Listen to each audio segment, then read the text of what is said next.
Thaís, depois eu vou mandar uma informação para vocês entrarem, para eu não precisar ficar permitindo a entrada de vocês.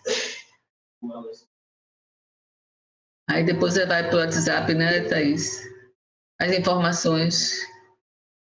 Isso. Ó, gente, quem não teve o e-mail do Google cadastrado quando a professora mandou o convite para vocês das chamadas, manda para mim no privado e eu vou tentar, junto com ela, adicionar o e-mail do Google de vocês. Quem foi Hotmail e tudo mais não recebeu o convite. Para quem recebeu o convite, eu botei as instruções lá no WhatsApp. É só você botar Google Calendário, clicar no evento no dia de hoje e clicar em entrar com o Google Meet. E aí a professora pode iniciar a aula e não precisar esperar vocês, ou vocês chegarem atrasados, ter algum imprevisto e tudo mais. Tá bom? Porque senão eu tenho que parar para autorizar a entrada. É isso. Deixa eu colocar aqui a apresentação. Hoje nós vamos falar sobre a parte final daquele do módulo 1, que é o contexto econômico, social e histórico do Brasil, do século XVI ao XVIII, as influências exercidas dos povos que aqui habitavam na construção dos edifícios e sobre a arquitetura vernacular. Deixa eu colocar aqui a apresentação. Como é que eu faço, Thaís? Eu estou meia... Vou botar apresentar a tela inteira? Pode ser a tela inteira e seleciona a tela depois de apresentar.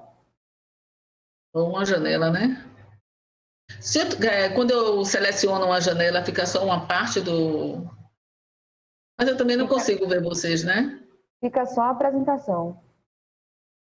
Tá bom. Vou tentar aqui. Botar a tela inteira.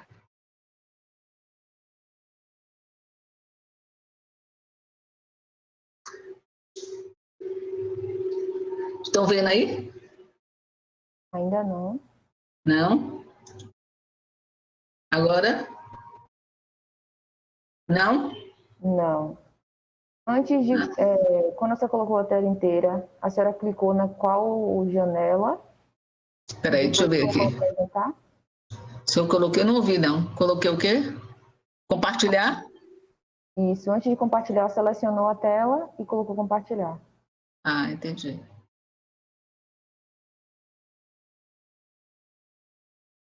Agora foi.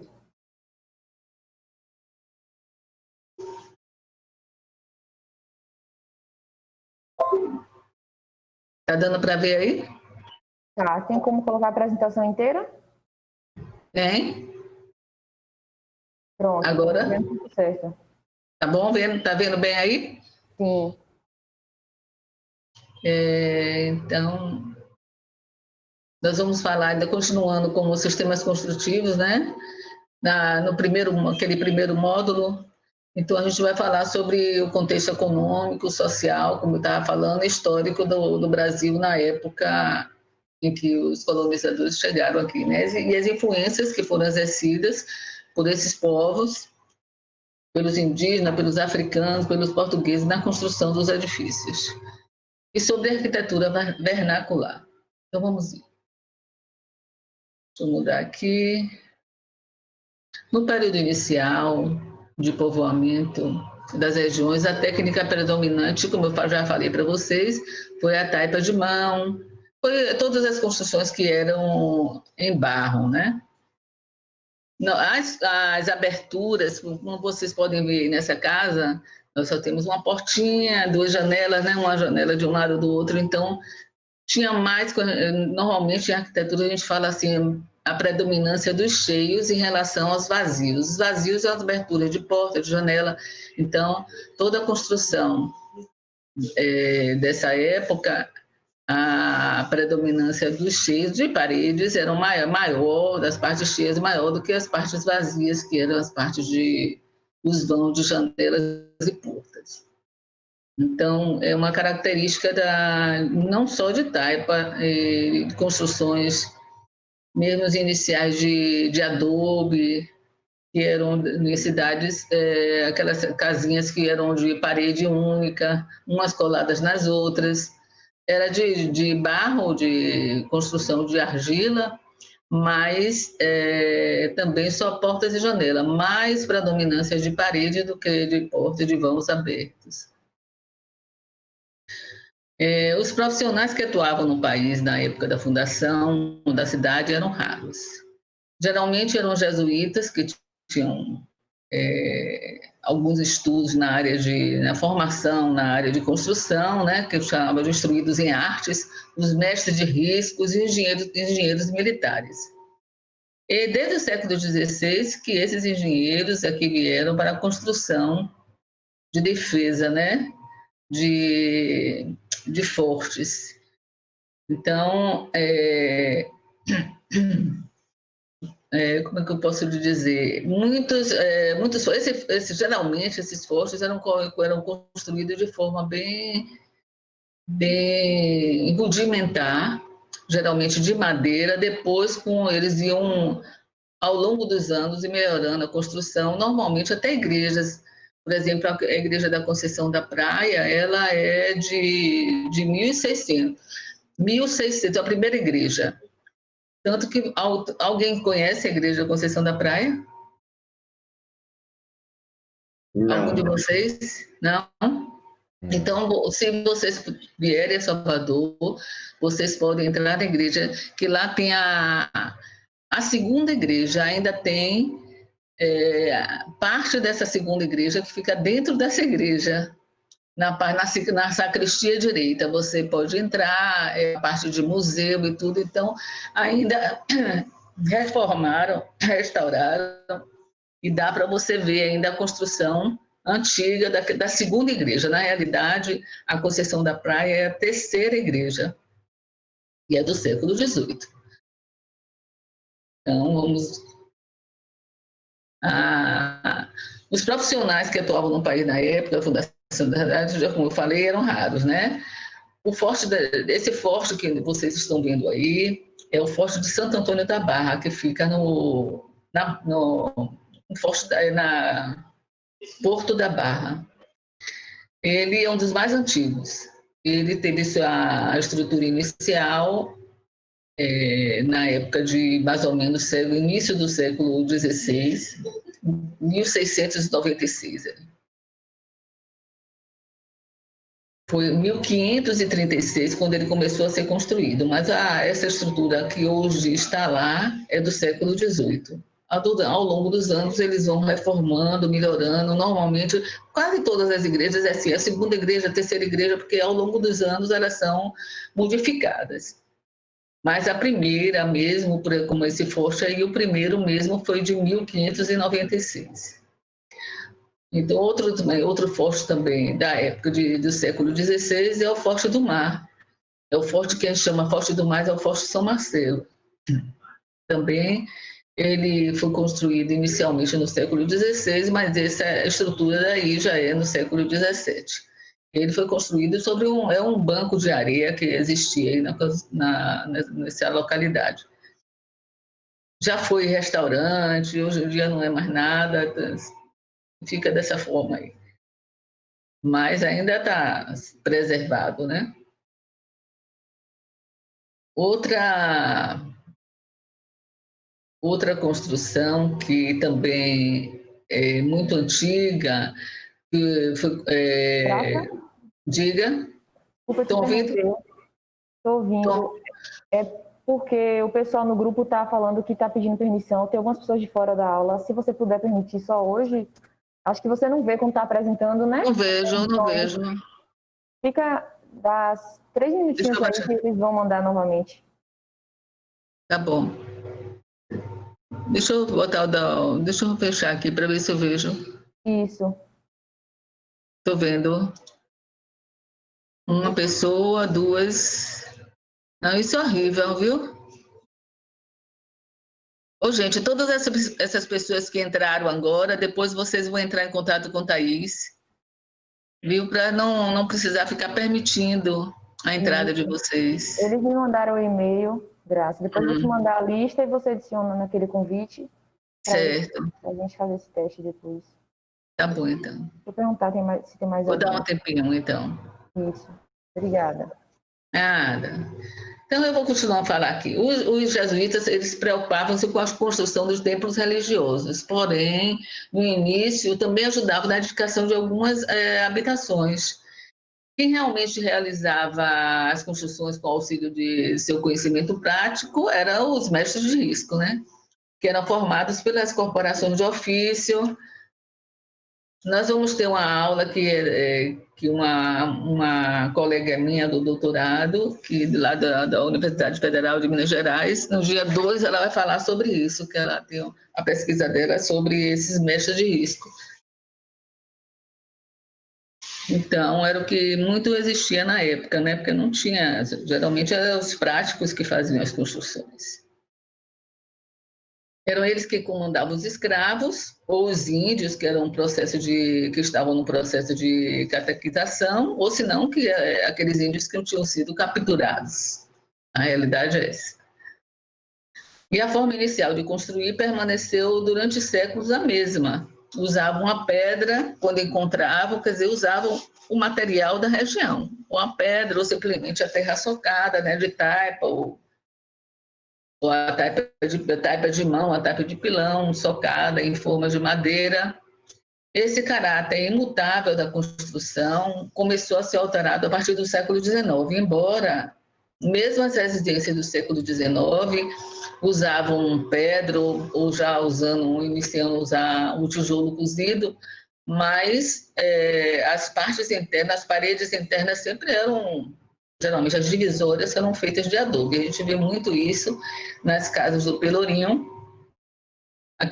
todas as paredes divisórias, os que dividiam os ambientes dos cômodos na parte interna, são paredes, a maioria feitas com adobe ou de taipa de mão. Não eram todas as casas, mas muitas casas a gente vê muito isso.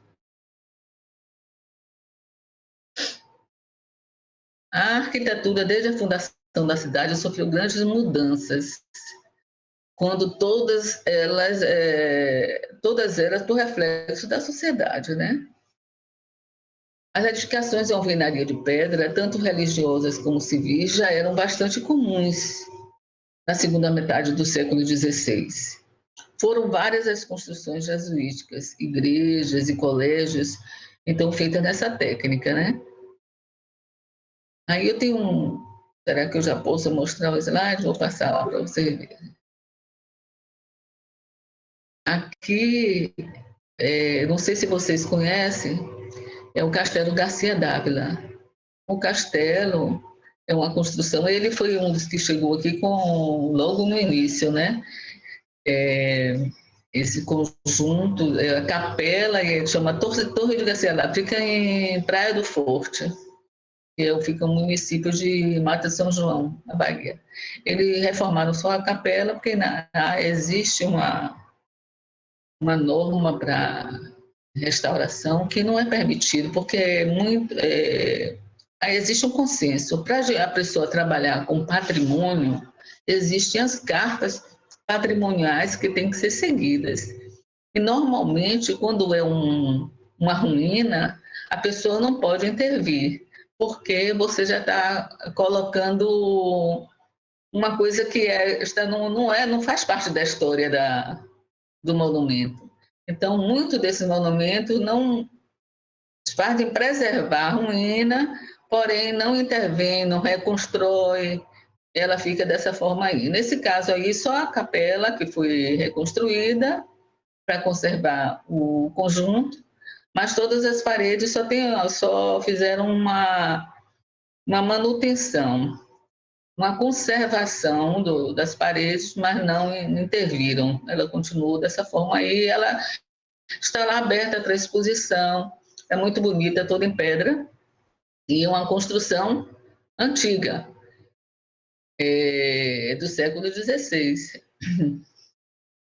É um dos principais pontos turísticos da Praia do Forte, é uma ruína majestosa, ele foi é um dos principais monumentos do patrimônio histórico e arquitetônico cultural brasileiro, porque foi de 1551, é século XVI.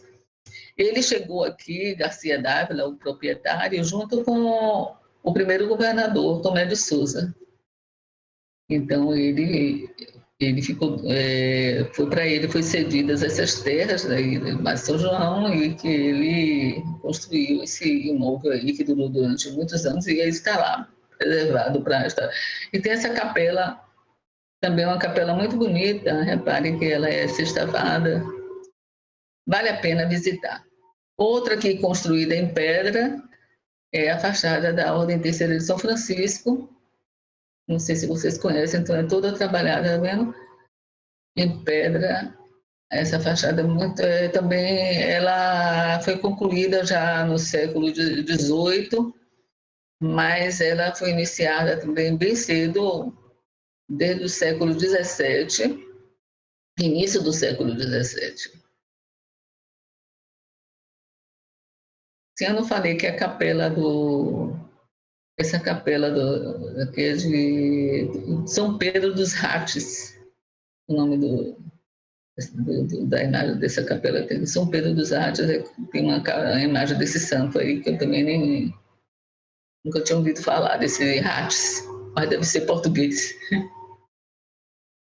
Então aqui é a capela da Ordem Terceira de São Francisco, toda trabalhada, tá vendo? É muito bonita essa igreja. É um dos monumentos também muito importantes do centro histórico. Fica junto da Igreja de São Francisco, ao lado da Igreja de São Francisco. Então, a hierarquia da Igreja Católica tem a ordem primeira, segunda, terceira. Então, nesse caso, é a ordem terceira de São Francisco. Eu não sei muito bem com relativo a esse tipo de hierarquia, mas é função da igreja mesmo. A igreja aqui é da Conceição da Praia e a imagem está horrível. Também ela é toda em pedra. Essa pedra foi trazida, pedra de Ilhéus.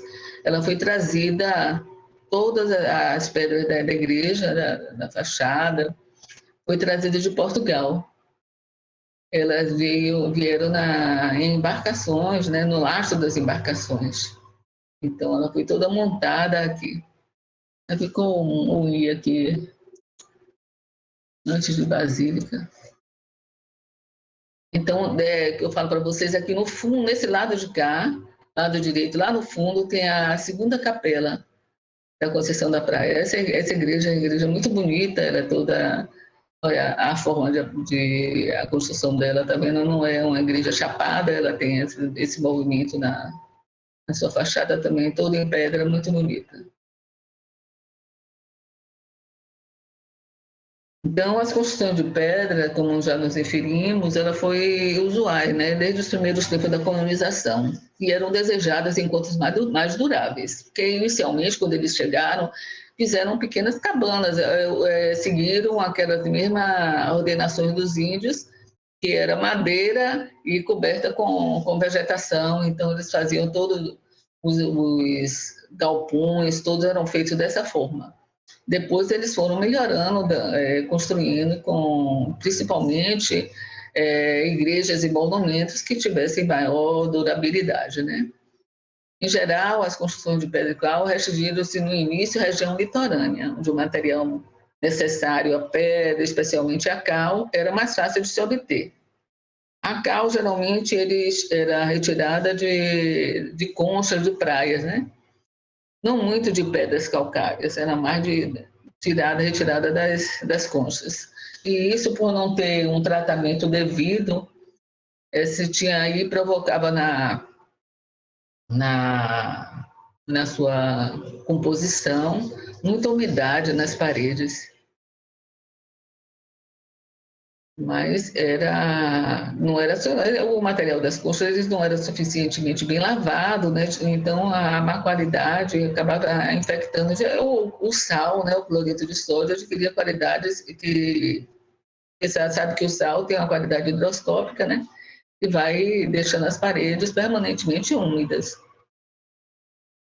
As pedras utilizadas para facilitar a execução e diminuir os custos as pedras eram utilizadas para facilitar a execução e diminuir os custos da obra. Eram as pedras do local onde se construía, geralmente as pedras que eram encontradas na localidade. Então, aqui no Nordeste, a gente tinha abundância de calcários e arenitos, pedras mais fáceis de trabalhar. No caso, a igreja da Ordem Terceiro Francisco, né, quase toda era de um calcário, arenito, e era uma pedra mais fácil de fazer aquelas esculturas, né, que a gente viu aqui, mais fácil de fazer esculturas na pedra. Como em Minas se usou muito a pedra-sabão para fazer as esculturas, aqui se usou mais esse arenito. A Liois, que foi feita de Portugal, essa pedra não é daqui, mas que veio também de Portugal. Vieram também de Portugal outros tipos de pedras que serviam para fazer as ombreiras das portas. As ombreiras são aquelas partes verticais da porta. E também todo o acabamento, né? Os cunhais também. Os cunhais são aquelas... como é que eu posso dizer? As quinas, as paredes que ligam a parede a uma... Eu mostro para vocês depois. Por exemplo, aqui, quando eu tiver um aqui, eu mostro para vocês. Arquitetura vernacular. A arquitetura vernacular é aquela própria arquitetura construída pelo povo da região, que se adequa às condições que é utilizada na região. Por exemplo, os materiais que são encontrados na região. A pessoa constrói de acordo com aquilo que é propício do local. Então, aqui eu tenho duas definições, porque a arquitetura vernácula também é conhecida como arquitetura popular. A arquitetura vernácula é própria de um país ou uma região. No caso do Brasil, representa a arquitetura indígena. A arquitetura popular, aqui quem falou é Carlos Lemos, que tem muitos escritos sobre a arquitetura tradicional, da mesma forma que o Weber. A arquitetura popular é aquela que é própria do povo, é aquela que é por ele realizada. Então, duas definições aqui do que é uma arquitetura vernacular. As características da arquitetura vernácula. A arquitetura vernácula ela tem quatro formas básicas. Aqui estou dando três características e o resultado disso tudo aí. São a simplicidade, a adaptabilidade e a forma que é utilizada essa técnica. E como resultado, nós temos aqui. Então, a simplicidade é o resultado da utilização dos materiais fornecidos pelo ambiente. Adaptabilidade, adaptação das técnicas tradicionais para novos programas e exigências. E forma é o resultado da técnica e materiais empregados. E o resultado obtido por uma evolução multissecular, demonstrando muita criatividade. Quer dizer, a simplicidade é porque a pessoa quando chegava aqui, quem tinha conhecimento, usava aquele material que estava disponível dentro da sua... Da sua formação ou do seu conhecimento que tinha de construção, usando técnicas, materiais que estavam disponíveis ali naquele momento. No Brasil, não tinha os portugueses não tinham o seu dispor, né? Uma vida cultural, lógico, chegou aqui não tinha nada, acomodação, não tinha educação, não tinha cultura. Formava-se um novo quadro, uma nova realidade. Que foi construída através de três veios distintos.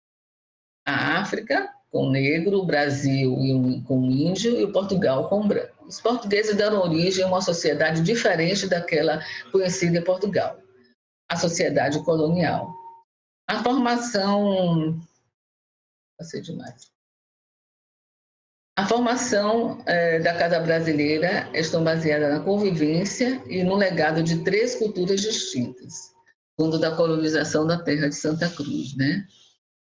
Esse novo espaço habitado nutria um programa de necessidades que se tornou um fator determinante da composição arquitetônica dos espaços formados a partir de então. Essa dimensão cultural pode ser vista em diversos momentos, nos hábitos, nos costumes e na forma de viver, definindo os espaços. Nas técnicas de construção, também nos materiais que eram utilizados para tal. Na mão de obra para sua realização e no mobiliário da residência. Então, tudo isso intervia na forma construtiva. A arquitetura vernacular é aquela arquitetura que é feita com recursos naturais e técnicas próprias da região, de uma região específica, digamos. Cada região possui suas singularidades. E essas diferenças, incluindo questões tecnológicas, econômicas, históricas e até mesmo ambientais, se refletem na arquitetura, lógico. A questão-chave e motivadora para a construção dos primeiros abrigos ao redor do mundo foi a autopreservação. A necessidade, né, eles tinham de se abrigar contra as intempéries. Então, e as soluções para isso evoluíram com o tempo, se transformando em exemplos de arquitetura vernacular.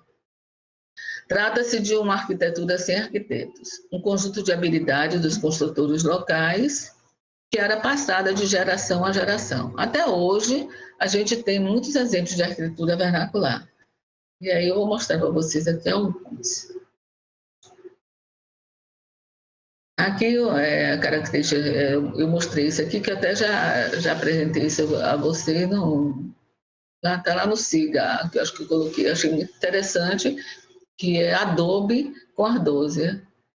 Aqui uma parede de adobe com cacos de ardósia. E é daqui da Bahia, é da Chapada Diamantina. Eu peguei essa foto num trabalho de uma dissertação dessa Costa, acho que é Silvia Costa, em 2017. Achei muito interessante. Então, ela fala que é muito comum esse tipo de construção lá, eles usarem, né, o adobe com ardósia. Outra coisa são as palafitas aqui da Casa Operária na periferia. Quer dizer, provavelmente esse aqui, porque tem muita ardósia na região e é uma maneira de construir dessa forma. Aqui, as palafitas de casas operárias na periferia de Manaus. Então, as palafitas também é um recurso utilizado por aqueles que não têm onde morar. Vai morar onde? Então, ou se não, são os pescadores que ficam próximo ao rio. Então, eles constroem esses palafitas e até hoje ainda existe isso aqui. Aqui eu acho que eu botei. Aqui em Salvador existiu os alagados, não sei se vocês chegaram a ver, né? Aqui não existe mais. Esse pessoal foi todo retirado dessa localidade, foram levados para todos os lugares e houve também um aterro, né, em grande parte dessa área aí. Não existe mais esses alagados, mas isso aí existiu até 2004, tá vendo aqui? Ainda existia, eu acho que até 2004 foi quando acabou isso aqui. Então, são casas construídas em palafitas. Então, é uma forma de se construir em cima, também não deixa de ser uma arquitetura vernacular. Outra aqui, essa aqui mais recente, que hoje em dia a gente ouve falar, né, é uma construção com garrafa PET. Isso aqui é no sul. E não só garrafa PET, como garrafa de refrigerante, existem muitas intervenções, muitas comunidades que trabalham utilizando materiais recicláveis para fazer as construções, e isso é arquitetura vernácula. Então, vamos agora falar sobre a influência indígena, né?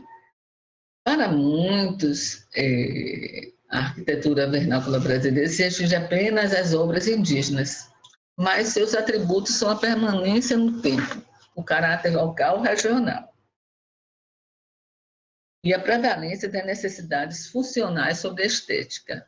Portanto, outras arquiteturas brasileiras, principalmente de origem rural, podem ser destacadas, né? O que eu falei para vocês aí.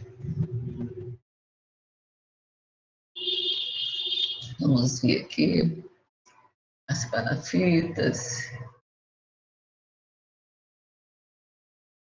Sim, esses alagados aí, esses alagados iniciaram mais ou menos na década de 60, ou da década de 40, e acabou, agora tem 60 anos que acabou tudo isso, né? E ali o povo vivia num estado terrível mesmo, na época dos alagados. Outras questões que transformaram a arquitetura vernacular foram a mudança dos hábitos das pessoas, escassez de algumas matérias-primas e a pressão da economia global, principalmente nas favelas. Ai, Jesus. Ou em bairros informais e espontâneos, é possível ver a arquitetura do tipo vernacular como um refúgio de obras, materiais encontrados no lixo. E aí, como esse exemplo aí de garrafas PET também é um tipo de arquitetura vernacular, né? Isso. Para o Eimer, que eu falei que deu aquela definição de arquitetura vernacular que eu mostrei para vocês, ele fala que ele é um estudioso da arquitetura tradicional, ele fala que as raízes culturais do Brasil têm como base as influências indígena, portuguesa e africana. A influência indígena, a gente vê a contribuição da caracterização do espaço habitacional é restrita aos termos em técnicas construtivas. Porque qual era a utilização do índio? Eles usavam mais a madeira e a palha para cobrir, por exemplo, aqui, esses exemplos aqui dessas obras, eram mais utilizadas madeira e palha. Mas isso protegia o ambiente, protegia o seu espaço. Então, existe uma técnica construtiva que contribuiu também com esse conhecimento para a utilização de muitas habitações, principalmente as primeiras habitações, né? Foram emprestados técnicas vernaculares utilizadas pelos nativos a partir do momento da colonização portuguesa. Das mesmas, podemos destacar os ranchões, que quando eles chegaram aqui, eles faziam aqui os ranchos para se abrigar, lógico, não tinham onde morar, eles faziam aqueles ranchos tudo usando as mesmas técnicas indígenas. Aqueles primeiros entrepostos eram construídos desse jeito. E principalmente, por exemplo, a primeira igreja da Conceição da Praia, que se tem notícia, fala que é coberta de palha, né? Muitas igrejas inicialmente eram cobertas de palha.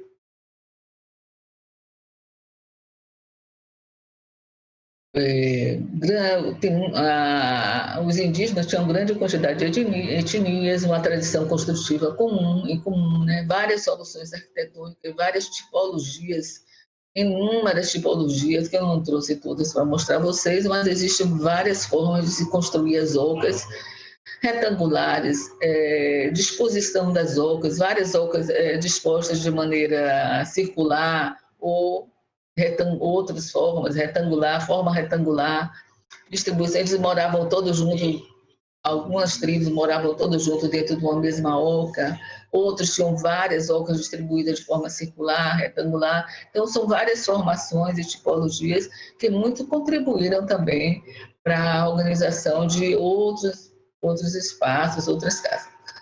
Classificação pela forma da organização das aldeias e arquitetura das casas. Olha, esse aí.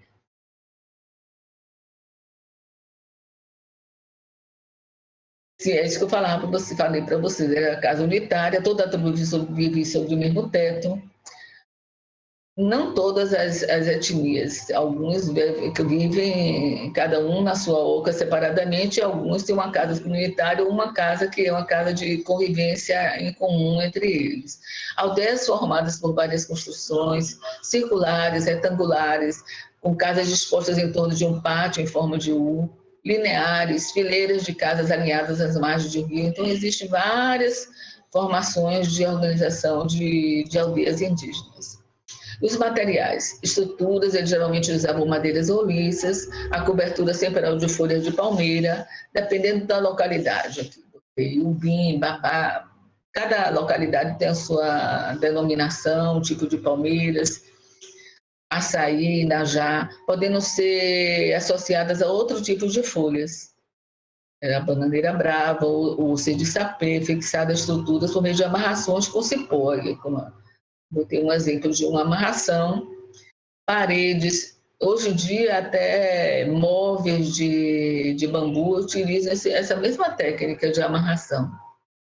Então, é uma coisa indígena, que até hoje é utilizada em móveis, e muito utilizada em decoração também. Paredes, mesmo as paredes da cobertura, esteiras com estacas de madeira. Existiam registros também de que eles utilizavam a taipa como fechamento de suas paredes.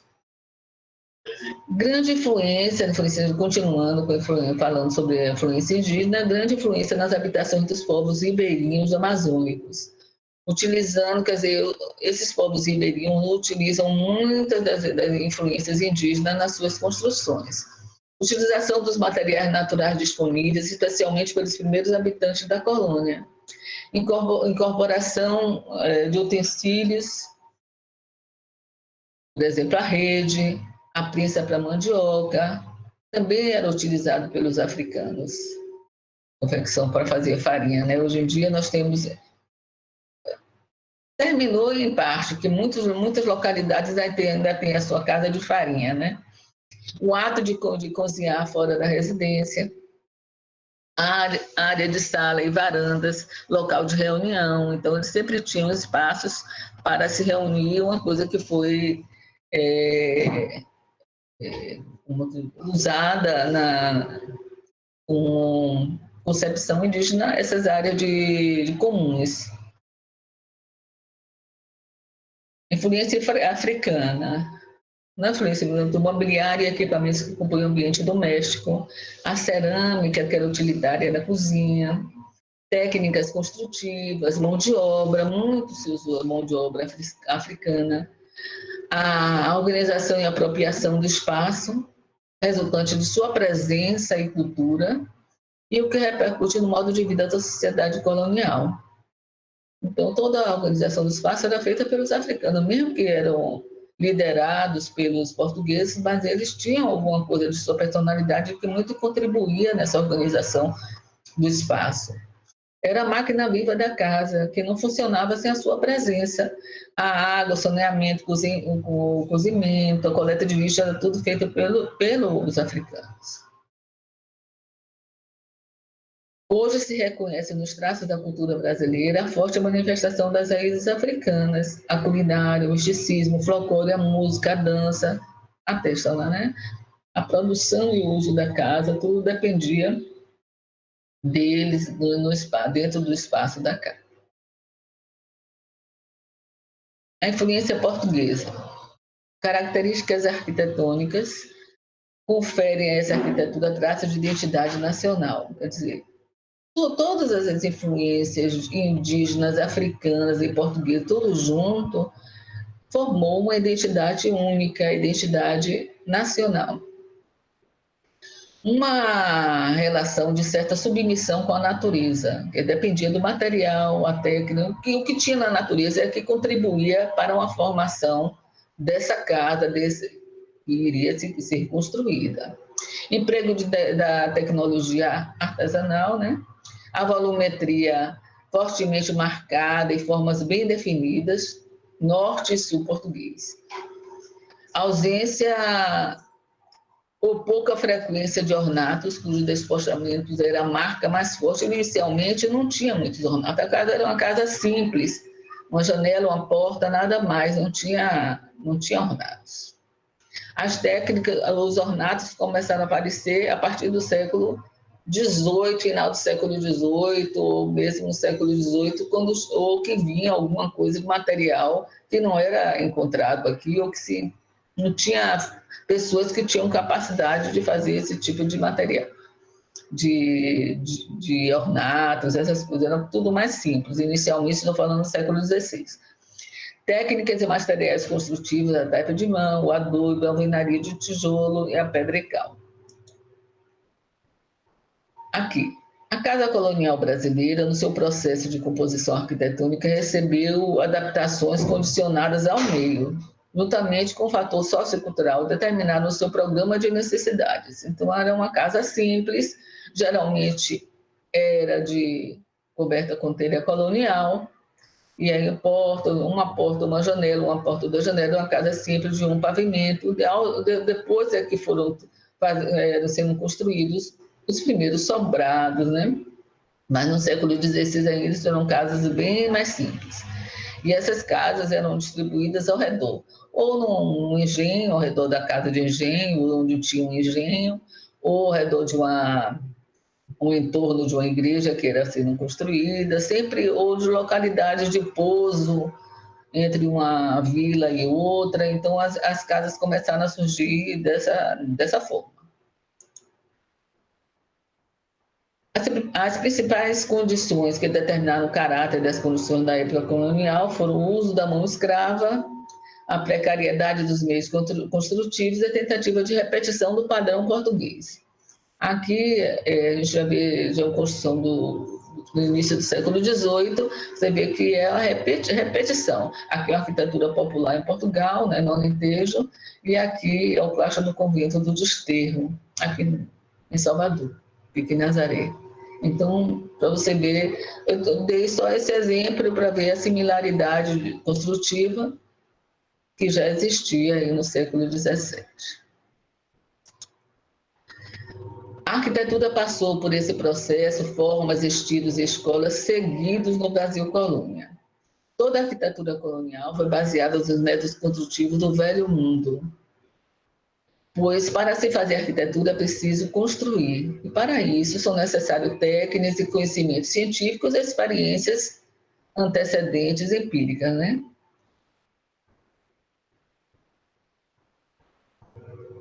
Ver aqui.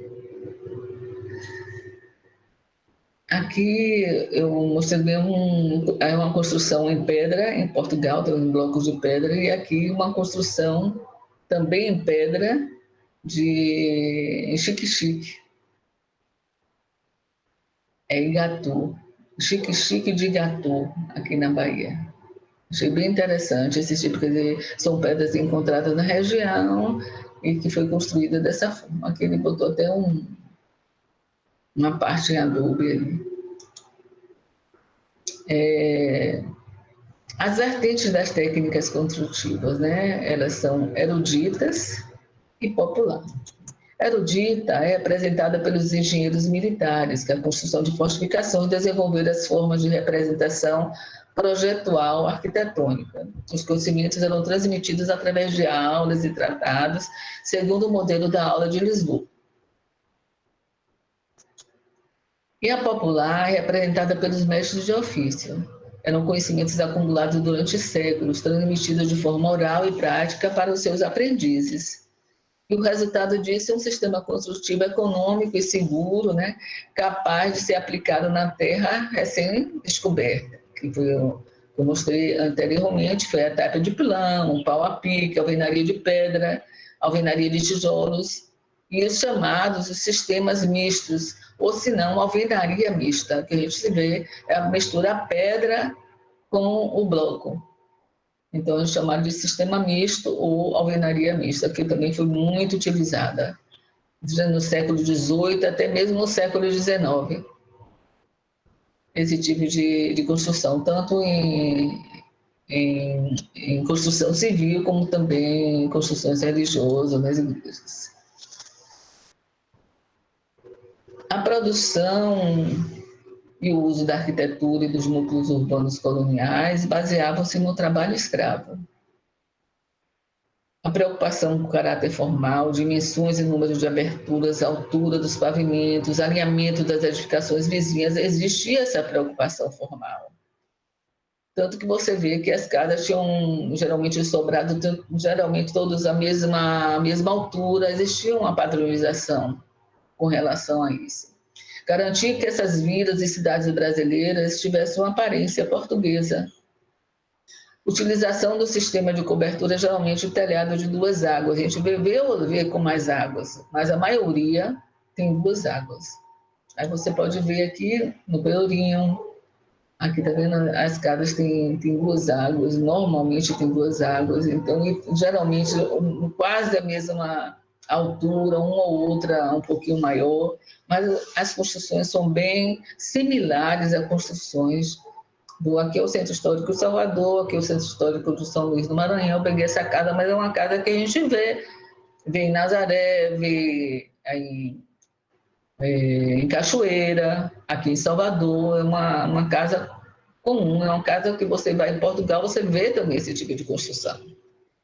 A construção do século XVIII. Essa casa aqui é o Lar Franciscano. Aqui já é do século XIX. Você vê que já normalmente as casas do século XVIII ela tem como posso dizer, a cobertura, né, os telhados aparentes. Aqui você já vê a casa, já utilizou o frontão, tá vendo? Já é uma platibanda, não é mais, já é um estilo já diferente. Isso aqui fica no bairro da Saúde, em Salvador, mas ela é muito linda essa construção. Tem uma escadaria aqui, dá para Baixa de Sapateiros. Então, você vê aqui, tirando uma foto do Pelourinho, já mostra ela ali, que é bem grande, essa construção, muito bonita. Bem, o que eu ia falar para vocês também é que toda essa parte de bens patrimoniais, elas são regidas por cartas patrimoniais e existem reuniões, né, periodicamente, e aí são assembleias do ICOMOS, que aí dessas assembleias saem cartas, e essas cartas é que regem esse tipo de construção, esses patrimônio. E em 1999, já tem 20 anos que foi feita essa reunião, que saiu uma carta sobre o patrimônio vernáculo, destacando o valor informal do vernacular, né?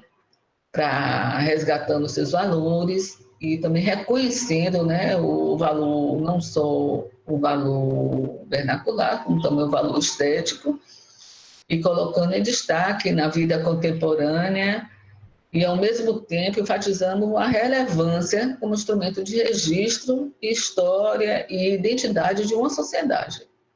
É uma sociedade que constrói esse tipo de arquitetura, a sociedade, isso aí forma a identidade daquele povo, é o registro da identidade daquele povo e tem que ser preservado.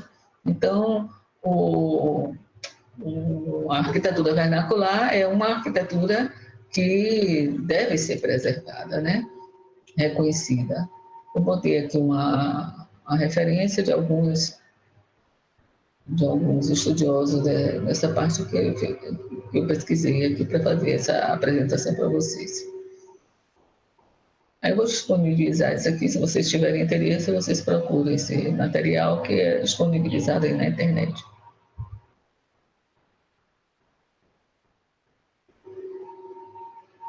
Vocês querem perguntar alguma coisa? Olha, ficou uma pessoa sem coisar. Eu não vi. Sem participar.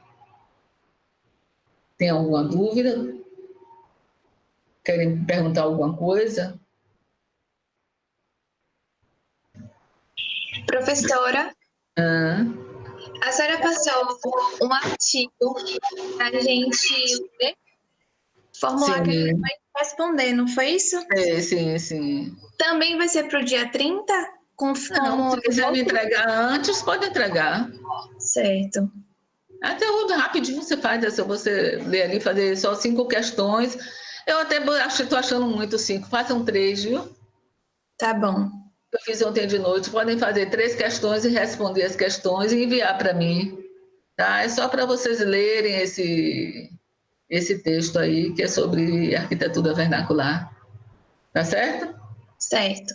E com relação ao outro trabalho, vocês me entregam no dia 30. Não passei outra atividade? Passou. Passou da resenha, né? Aí podem ir me entregando já, né? Porque aí eu vou me entregar todo mundo no mesmo dia, não precisa ser no último dia. Quem já terminou pode ir me entregando, tá? Tá certo? Ok. Vocês têm alguma dúvida? Querem perguntar alguma coisa? Eu quero dizer para vocês o seguinte, olha, a turma são 36 pessoas. Agora eu estou com 21 pessoas. E aí o certificado, ou a comprovação de a participação total são 75%, né? Eu tenho registrado a presença de todas vocês aqui. Então vocês fiquem atentos a isso, que eu não posso dar a comprovação que vocês participaram na disciplina se não tiverem 75% de participação. Entendeu? Professora, a quantidade de alunos são 32. É o quê? São 32 pessoas que estão participando, porque a senhora viu do lado, mas o lugar que veio certinho é do lado que tem aqui, ó, 32, tá vendo? Já vi. Pronto. Já vi agora. Tá certo. Viu? Então é isso. Eu vi esse do lado de cá e pensei que tem fulano e mais 20 pessoas. Eu vi esse 20 aqui e achei que eram poucas pessoas. Entendeu? Isso. Sim, gente. E aí? Querem perguntar alguma coisa?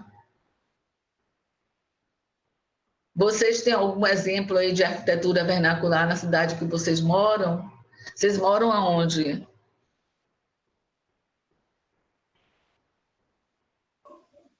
Eu moro em Riachão de Jacuípe, aqui tem. A prefeitura é bem antiga.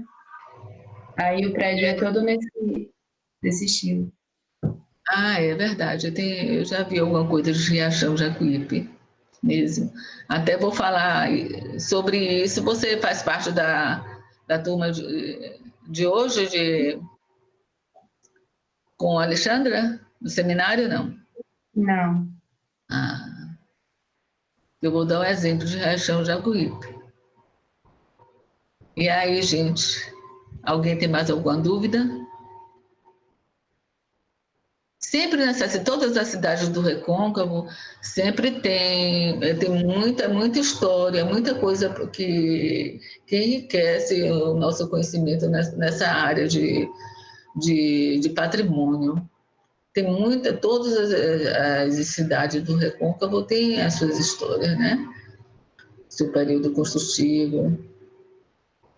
E na maioria dessas cidades, então, também foram iniciadas ou a partir de engenho, ou a partir de uma igreja que foi colocada, foi iniciada a partir de uma igrejinha que foi colocada no alto de um sítio. Normalmente, todas essas cidades têm essa história aí, que é peculiar de cada uma, né? Eu não tenho certeza se eu conseguiria diferenciar a vernacular da popular, assim, vendo... É a mesma coisa, né? Porque tem a ver com a cultura do povo da região, né? É a mesma coisa. Eu acho que a arquitetura vernacular é a arquitetura popular mesmo. É porque cada um fala de uma forma, mas a arquitetura vernacular é a arquitetura popular. A arquitetura do povo. Essa arquitetura feita com blocos, utilizando garrafa PET, a arquitetura popular e é também vernacular. Não é isso? É isso, gente. Então, o nosso próximo encontro, vou combinar com você, já coloquei lá na trilha, né? E aí qualquer coisa que eu entre em contato com você, se tiver mais alguma coisa para a gente comentar, ou a gente fazer que eu quero fazer mais uma atividade ainda nesse módulo. Então, depois eu entro em contato com vocês. Ok? Vou disponibilizar o slide, vai ficar aí para vocês. Tá bom? Então, gente, tchau. Tchau, professora. Até a próxima, viu? Tchau, professora. Tá. Gente, até mais. Tchau.